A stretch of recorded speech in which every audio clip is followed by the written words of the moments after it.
Bom dia a todos. Eu estou aqui em representação da UEL PPCIRA da ULS São José e venho apresentar o nosso projeto, mais uma vez sobre ceftriaxone, que é claramente aqui um antibiótico bastante confortável, mas nós estamos em busca de mais critério no seu uso nas cistites agudas na nossa ULS. Vou, nos próximos 6 minutos e meio, tentar passar por estes pontos. Não prometo que seja um sucesso, mas vou tentar. Então, o nosso problema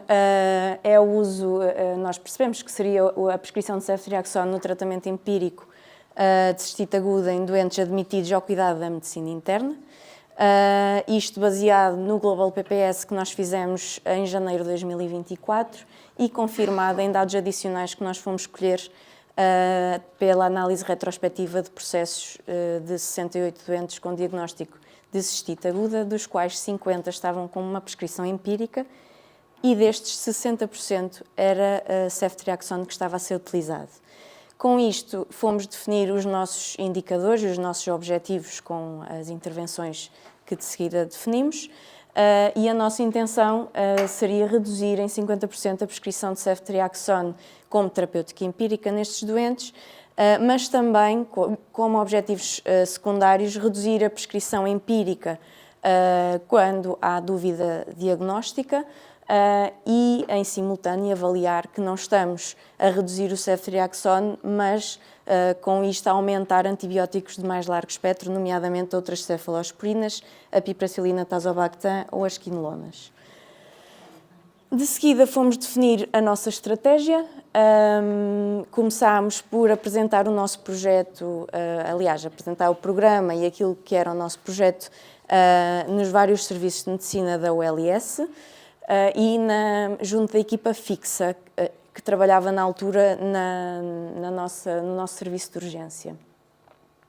Com isto, convidámos os colegas a colaborar connosco e passámos à fase seguinte, que foram as entrevistas 1 para 1, em que entrevistámos cerca de 20 colegas dos vários serviços de medicina e da equipa fixa. Fizemos a nossa análise de barreiras e facilitadores. Sem dúvida que tivemos um facilitador muito importante, que foi o reconhecimento por parte destes colegas de que havia um excesso de prescrição e que havia margem de melhoria, e desde logo mostraram-se muito disponíveis para colaborar connosco. Durante a entrevista conseguimos definir assim o nosso top 3 de barreiras e com isto definimos as nossas intervenções, aquilo que foi a nossa planificação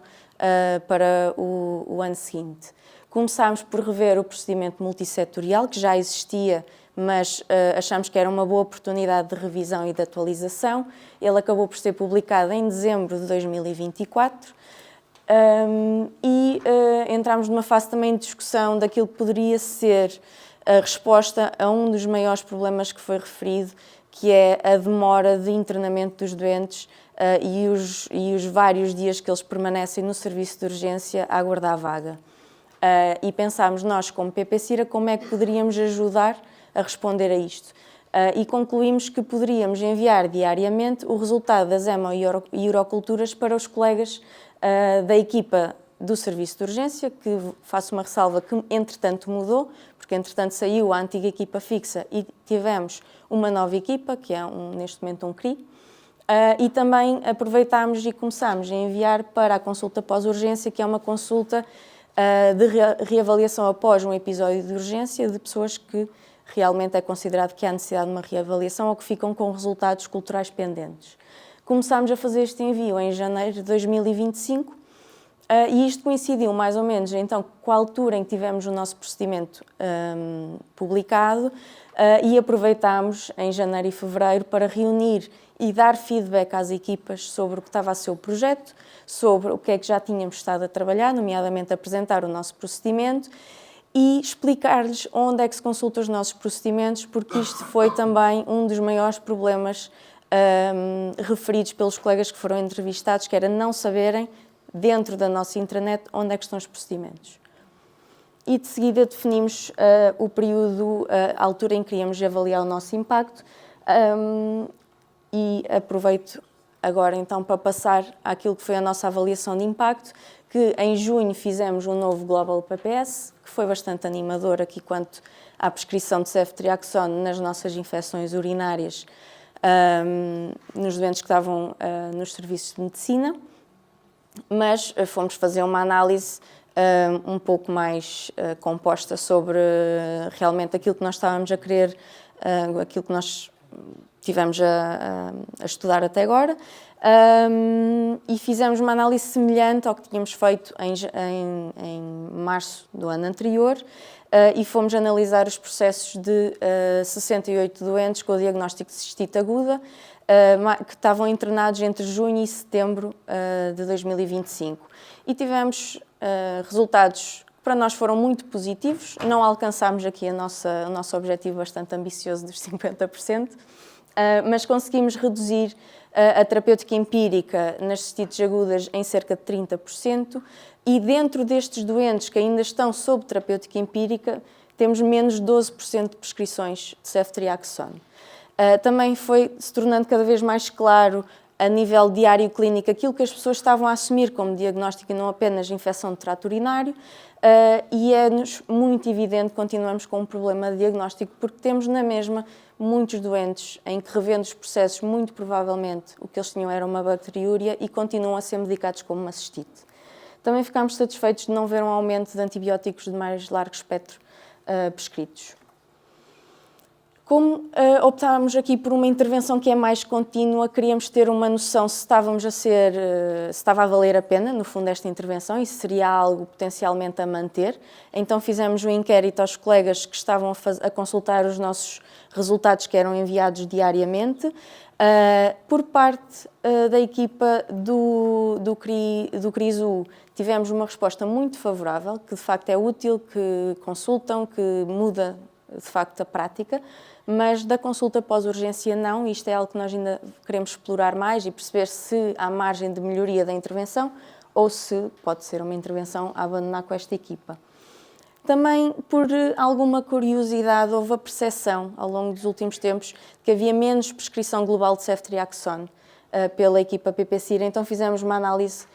breve comparativa, que ainda merece aqui um bocadinho mais de exploração, mas que achámos interessante trazer, e fizemos análise pré e pós-intervenção do consumo global de ceftriaxone nos serviços de medicina, e vemos de facto uma redução do consumo de ceftriaxone, acompanhada de uma redução global do consumo de antibacterianos, que achamos que é multifatorial, mas que podemos também ter tido aqui algum impacto. Em jeito de conclusão, sem dúvida que reconhecemos o valor deste tipo de intervenção, mensurável, objetiva, e que pretende ter um alcance a médio e longo prazo. Tivemos muitas e vamos continuar a ter muitas dificuldades, mas não é aí que eu gostaria de me focar hoje. Gostaria de focar sim nos ganhos, que acho que tivemos muitos, desde o facto de nos darmos a conhecer dentro da nossa OLS, das equipas conhecerem mais quem é a equipa e o tipo de trabalho que nós fazemos. O facto de nós, como equipa PPCIR, estarmos neste momento despertos para uma forma diferente de fazer antimicrobial stewardship. E esta oportunidade que também já foi referida previamente deste networking de profissionais a nível nacional, e a possibilidade de uniformizarmos mais a forma como trabalhamos no nosso país. E só um último apontamento, na nossa OLS,